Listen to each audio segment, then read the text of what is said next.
Assalamualaikum warahmatullahi wabarakatuh. Salam sehat selalu buat anak-anakku sekalian. Apa kabar kalian pada hari ini? Selamat berjumpa kembali dengan Ibu Siti Nurjanah. Di sini Ibu akan menjelaskan kepada kalian semua tentang materi yang kedua atau pertemuan kita yang kedua, yaitu iman kepada hari akhir, di mana kita nanti akan mengidentifikasi tentang dalil nakli yang berkaitan dengan iman kepada hari akhir. Tapi sebelumnya Ibu ingatkan kepada kalian semua untuk mempersiapkan buku catatan dan PowerPoint-nya. Ibu ingatkan juga nanti di akhir materi ini ada pertanyaan yang perlu kalian jawab. Nanti Ibu mohon kepada kalian untuk memakai baju batik, kemudian presentasikan sesuai dengan pertanyaan yang telah Ibu tentukan. Dan Ibu ingatkan juga kepada kalian nanti untuk pertemuan yang ketiga, Ibu sudah memberikan soal-soal yang berkaitan dengan ujian berstandar nasional. Jadi dari semester ganjil ini kalian sudah mempersiapkan atau sudah mempelajari soal-soal UAS BN ya. Jadi tolong diperhatikan.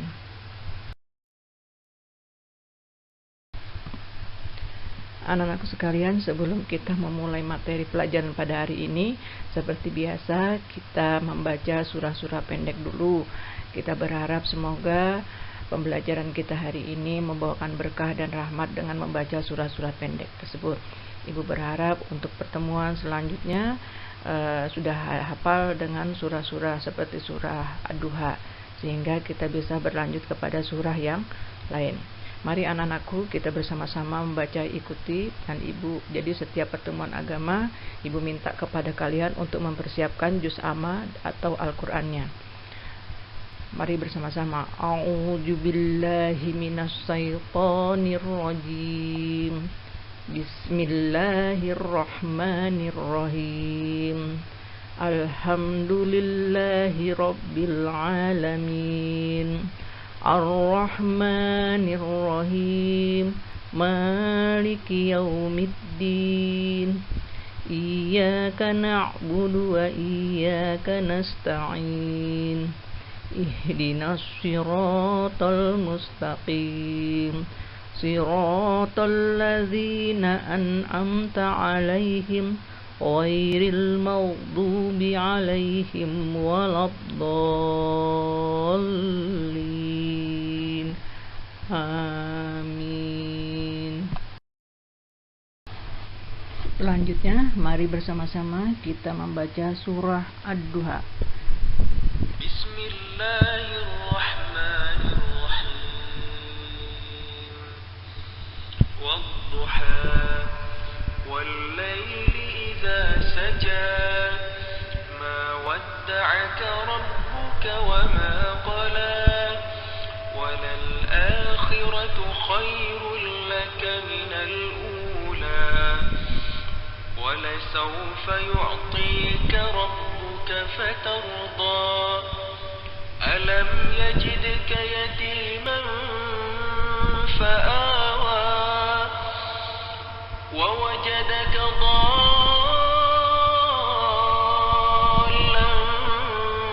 fahada wa wajadaka 'ailan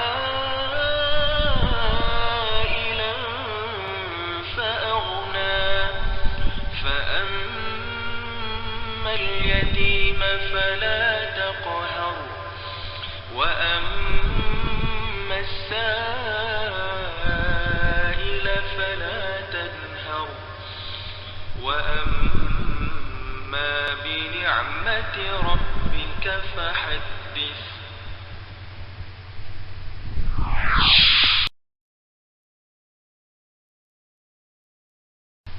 Nah, anakku sekalian, mari bersama lagi kita membaca doa sebelum belajar.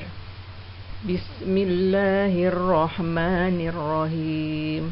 Raditu billahi rabba wa bil islami dina wa bi Muhammadin nabiyyan wa rasula Rabbi zidni ilman warzuqni fahma amin ya rabbal alamin. Anak-anak sekalian, materi kita yaitu pada hari ini kompetensi dasarnya adalah 3.3, memahami makna iman kepada hari akhir berdasarkan pengamatan terhadap dirinya, alam sekitar dan makhluk ciptaannya. Sedangkan aspek kompetensinya yaitu aspek pengetahuan 3.3.2, yaitu mengidentifikasi dalil nakli tentang hari akhir beserta artinya. Sedangkan kompeten atau aspek keterampilannya yaitu 4.3.2 adalah menyajikan paparan hubungan antara dalil nakli dengan hari akhir dan dengan fenomena alam dalam kehidupan sehari-hari.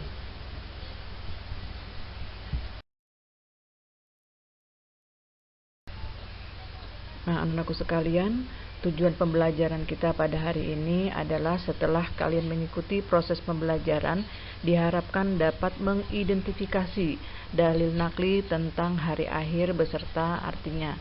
Oleh karena itu, tolong kalian perhatikan dengan seksama nanti penjelasan dari Ibu. Mari anak-anak, kita akan mengidentifikasi dalil yang berkaitan dengan hari akhir. Kemarin pada pertemuan sebelumnya kita sudah membahas surah Al-Hajj ayat 7 yaitu tentang hari akhir. Sedangkan pertemuan yang kedua ini kita akan membahas atau mengidentifikasi yang berkaitan dengan surah Al-Zalzalah. Tolong diperhatikan dan dibaca dengan bersama-sama.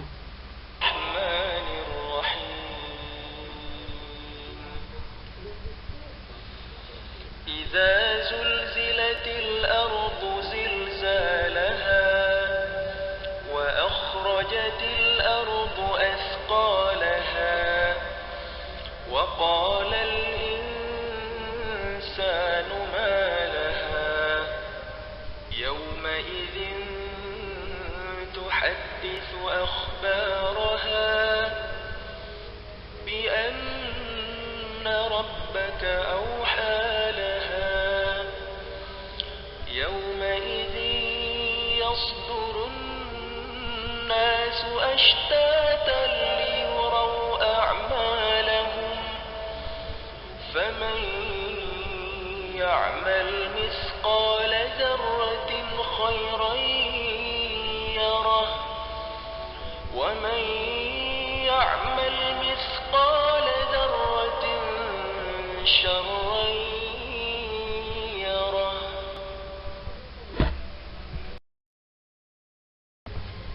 Anak-anak, sekarang adalah terjemahan surah Al-Zalzalah. Ibu minta untuk kalian membaca surah Al-Zalzalah atau artinya tersebut, kemudian pahami arti daripada surah Al-Zalzalah tersebut. Silahkan kalian baca.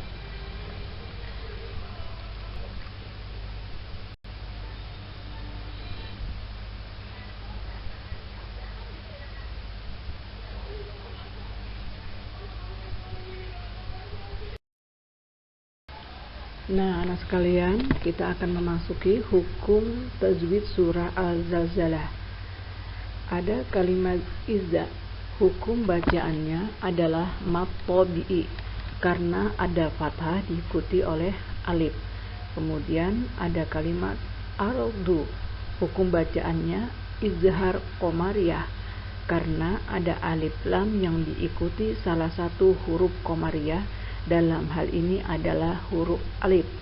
Kemudian ada kalimat zilzalaha, maka hukum bacaannya adalah mad tabi'i karena ada fathah diikuti oleh alif. Perlu kalian ketahui bahwa mad tabi'i adalah apabila alif sukun didahului oleh harakat fathah, kemudian waw sukun didahului oleh harakat dhammah, dan ya sukun didahului oleh harakat kasroh. Maka cara membacanya adalah dengan memanjangkan bacaan sebanyak 2 ketukan atau 2 harakat. Selanjutnya adalah tajwid ayat yang kedua, yaitu kalimat wa ohrazatil, maka hukum bacaannya adalah tafhim. Kenapa? Karena ada huruf ro yang bertanda baca fathah. Kemudian ardu, hukum bacaannya adalah idhar qamariyah, karena ada alif lam yang diikuti oleh salah satu huruf qamariyah, dalam hal ini adalah huruf alif. Kemudian bacaan asqolaha, hukum bacaannya adalah mat tabi'i, karena ada tanda patah diikuti oleh huruf alif. Kemudian ayat yang ketiga tajwidnya adalah waqala, hukum bacaannya adalah mat tabi'i. Mengapa? Karena ada fathah diikuti oleh huruf alif.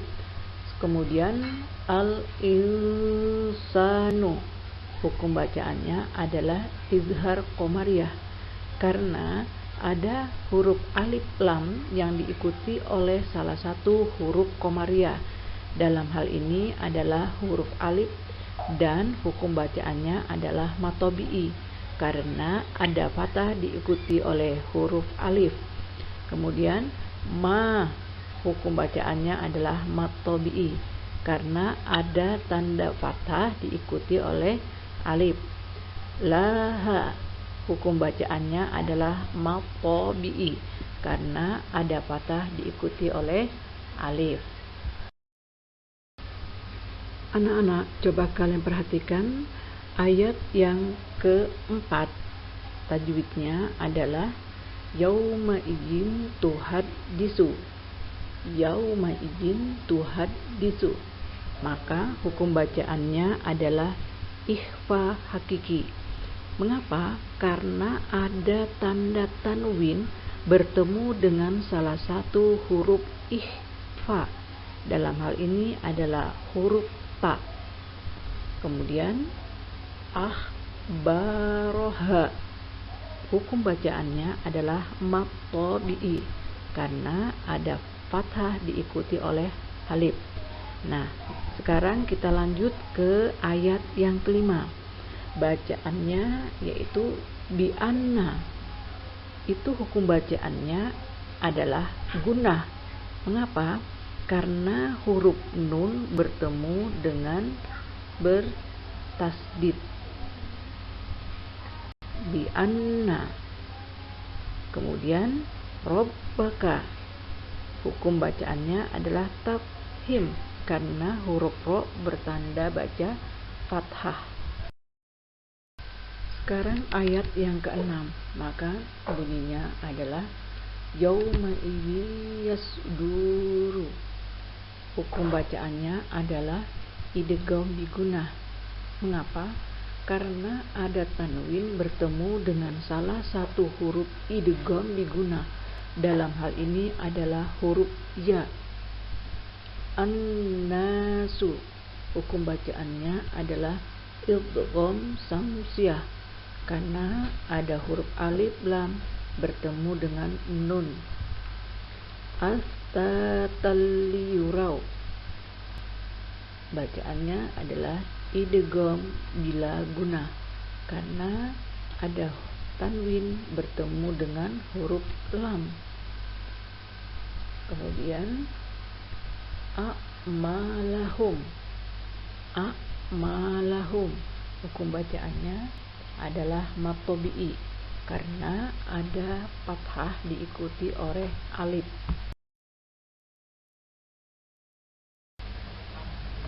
Nah, sekarang perhatikan, kita sudah memasuki ayat yang ke-7, yaitu hukum tajwidnya adalah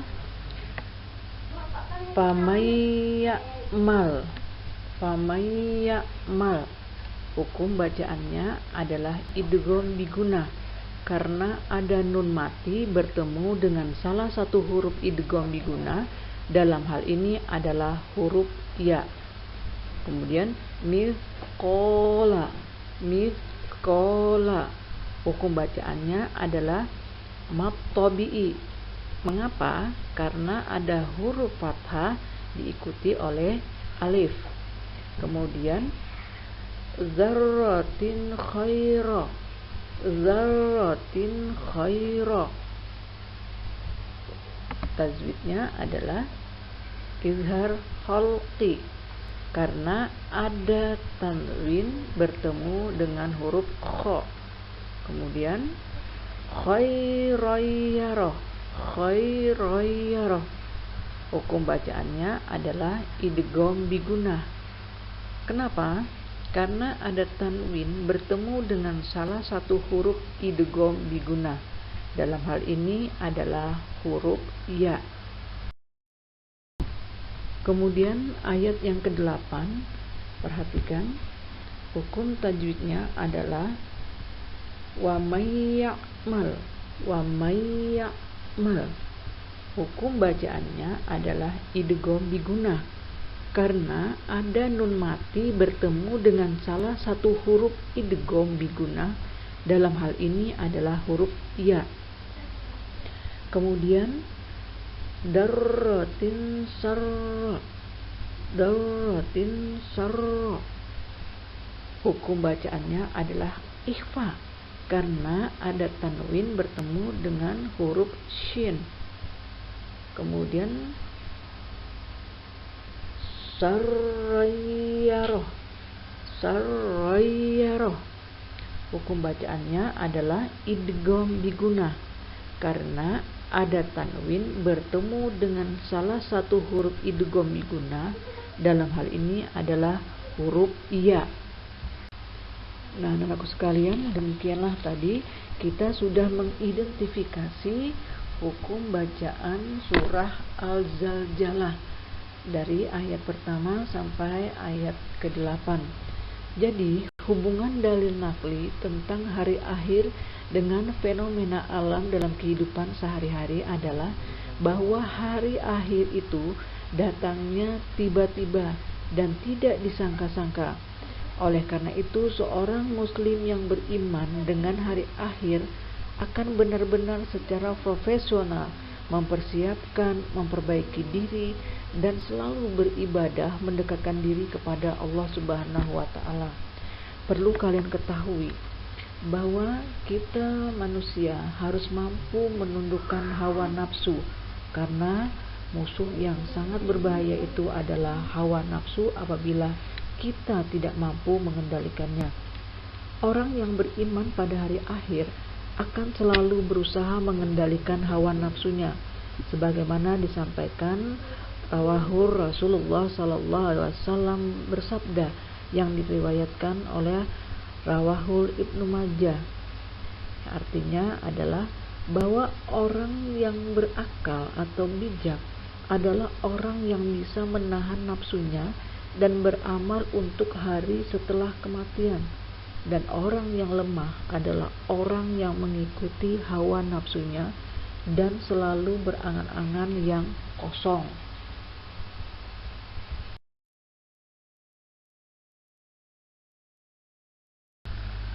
Demikianlah anakku sekalian materi pembelajaran kita pada pertemuan yang kedua ini.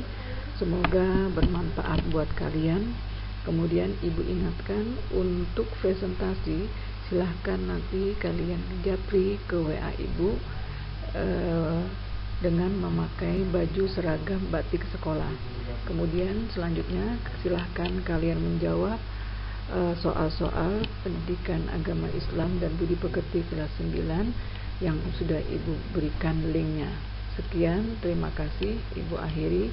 Wabillahi taufiq wal hidayah. Wassalamualaikum warahmatullahi wabarakatuh.